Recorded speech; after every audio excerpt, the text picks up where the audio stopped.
7वें अध्याय का महात्म्य। श्री नारायण बोले, हे लक्ष्मी, एक पटेल नामक नगर था। वहाँ एक शंकुकर्ण नामक वैश्य रहता था। वह व्यापार करने को नगर के बाहर कहीं प्रदेश को जा रहा था। रास्ते में शंकुकर्ण को एक सांप ने डस लिया, जिससे वह मर गया। तब उसके साथी उसकी दाह क्रिया करके आगे को सिधारे, और जब लौटकर घर आए तब उसके पुत्र ने पूछा, मेरा पिता शंकुकर्ण कहाँ है? उन व्यापारियों ने कहा, तेरे पिता को सर्प ने डस लिया था, सो वह मर गए, और यह पदार्थ तेरे पिता का है, सो तू ले। 1 करोड़ रुपया दिया और उसकी गति कराने को कहा, क्योंकि वह अधोगति से मरा था।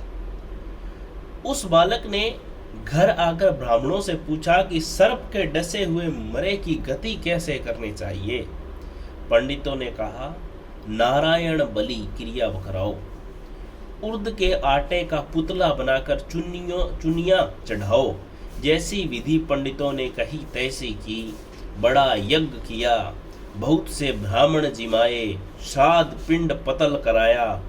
बाकी द्रव्य जो बचा चारों भाइयों ने बांट लिया। एक पुत्र बोला, जिस सर्प ने मेरे पिता को काटा था, मैं उसको मारूंगा।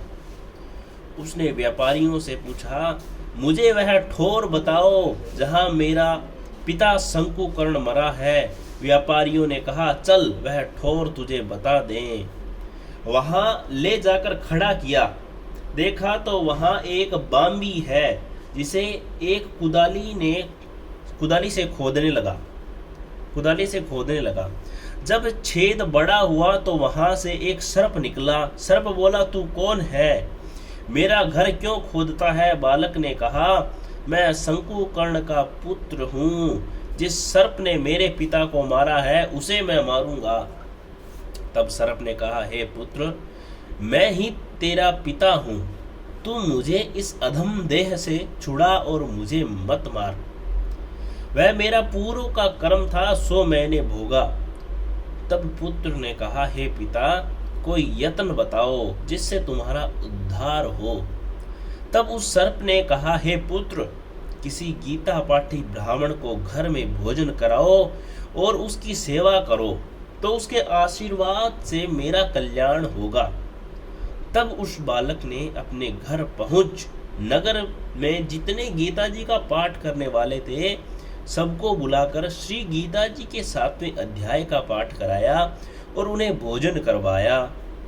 और जब उन साधु ब्राह्मणों ने आशीर्वाद दिया, तत्काल वह अधम देह से छूटकर देव देही पाकर विमान पर चढ़कर पूर्ण पुत्र को धन्य धान्य कहता वैकुंठ धाम को प्राप्त हुआ। बोलो गीता माता की जय हो।